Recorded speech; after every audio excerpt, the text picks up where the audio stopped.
get into business thinking, I'm a great technician, I'm very good at what I do, but they fail to understand that the success of a business, the launch of a business, is so dependent on sales and marketing. And if you don't have those skills, it's going to be a real struggle. So I think having a good team around you and recognizing what our strengths are and playing to those strengths is really important. And a lot of people get overwhelmed and totally stressed out because they're trying to do things that they're not actually very good at, rather than get someone else to do it. So there's a lot of things I'm not very good at, but I'm very lucky because I have people in my business who are very good at them.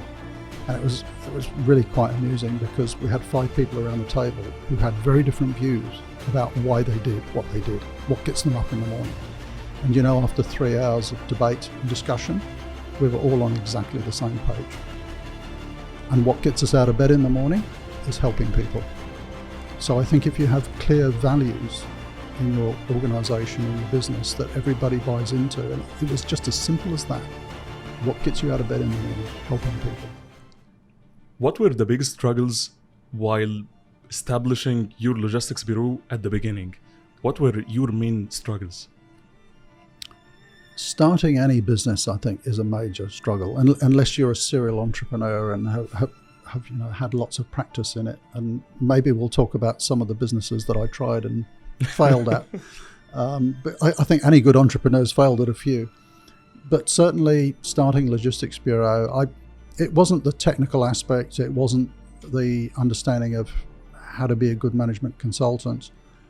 It was down to fundamentals, and it was sales and marketing. Because you realize when you're starting your own business, without a very good marketing effort going on, without very effective sales, you don't have a business. And I think far too many people get into business thinking, I'm a great technician, I'm very good at what I do, but they fail to understand that the success of a business, the launch of a business, is so dependent on sales and marketing. And if you don't have those skills, it's going to be a real struggle. And also a lot of people, I think, misunderstand sales and marketing. And, I've had lots of people working in my business who hate sales. They feel it's seedy. And I say to them, look, that's a really silly attitude, because if we're providing a great service and we're helping clients, how is there anything seedy in that? You're doing your clients a disservice if you're not introducing them to what you can do, what the support that you can provide them. So you almost have a duty to do that. And I can remember a few years ago, I asked one of our consultants who was really averse to selling. He thought it was, I'm not a used car salesman. Please don't take me on a sales call. And I said to him, Harry, would you come along and talk to this potential client with me? He said, it's not a sales call, is it? I said, no, we're just going to go along and have a coffee and have a chat. And that's all a sales call is.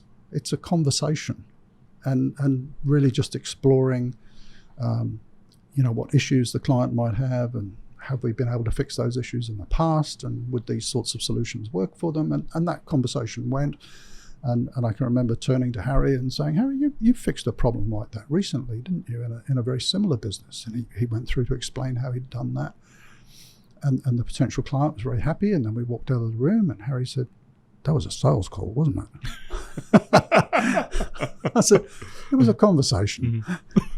It's totally different. Yeah. Totally different. I think it's all about the mindset and techniques. I'm sharing this because many people think that it's all about the product itself.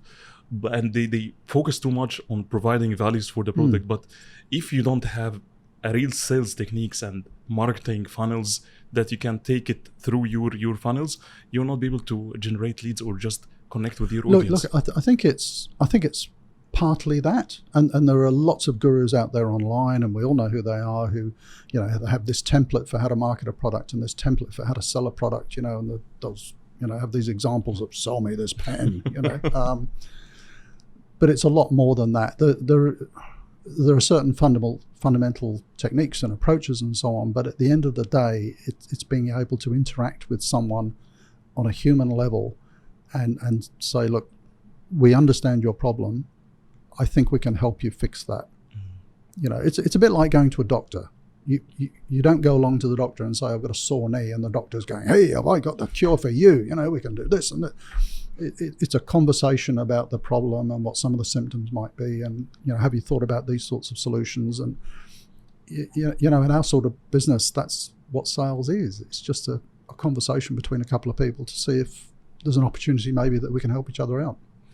Where do you have like a time that you set to yourself at the beginning of your entrepreneurial journey that you said, I want to give up, it's enough for me, and I want to return back to where I came from? You think there's a particular time where that happens? I think for anyone who has started their own business, they will come across that periodically. And it can be at times when things are particularly busy. Maybe there are resourcing or staffing issues. We've been very lucky that, from the outset, we've never really had sort of sales issues. I think that's comes down to fundamentally providing a great service for clients, and the clients will keep coming back. But there's always going to be challenges. And then as a business owner, trying to balance running a business, managing a team, family commitments, that's really where things can start to overwhelm you a bit. And I think a lot of entrepreneurs don't learn to manage that overwhelm. And I think what you have to do is to go through very strict prioritization at times. You have to really say to yourself, I can't do all of this. What's the important stuff?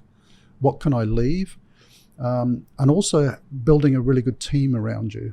So I know, I'll digress for a minute, but we have a very interesting sort of personality profile test that we use in our business, and everybody does them, and everybody knows everybody else's results intentionally. So if you're in our business, I would know your strengths and weaknesses. And so I wouldn't ask you to do something that I know that you're not particularly adept at. And likewise, you know my strengths and weaknesses. And if I'm suggesting that I'm going to do something, you go, Rob, that's not actually one of your strong points. So I think having a good team around you and recognizing what our strengths are and playing to those strengths is really important.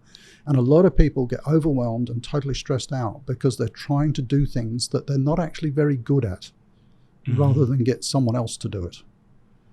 So there's a lot of things I'm not very good at, but I'm very lucky because I have people in my business who are very good at them. This is great. But now, how did you just have like this secret formula for the logistics bureau, or just building your business in that case? What is the secret formula that kept you always in the game and make this equity for logistics bureau? Wow, that is such a broad question, and I have to confess one that I probably haven't thought about too much. I think it's a couple of things. One is to don't try to be something that you're not.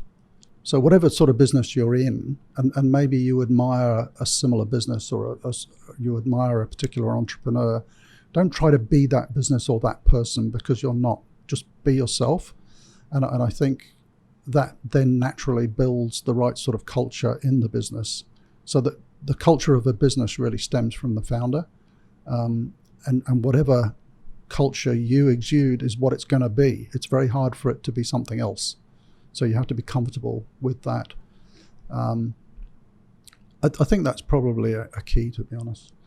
But we spoke about the values for your business, right? What are the key values that you always valued them inside your business? We have like 10 on the wall, but let me tell you a very short story which I think illustrates it quite well. Some years ago, there was a wonderful video that Simon Sinek put out called Start With Why, and it was all about understanding the values of a business and why you do what you do.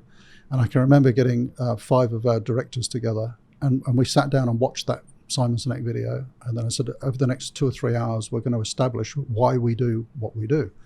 And it was really quite amusing because we had 5 people around the table who had very different views about why they did, what gets them up in the morning. And after 3 hours of debate and discussion, we were all on exactly the same page. And what gets us out of bed in the morning is helping people. So I think if you have clear values in your organization, in your business, that everybody buys into. And it was just as simple as that. What gets you out of bed in the morning? Helping people, helping our clients with their businesses, helping our clients with their careers. That's what we get a real buzz out of. And I think if you're going to be an entrepreneur and successful as a business owner, you've got to love what you do, and you've got to get a buzz out of it, because if you don't, you can't keep it up.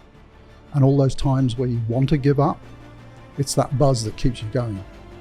If it becomes a chore, you will give up.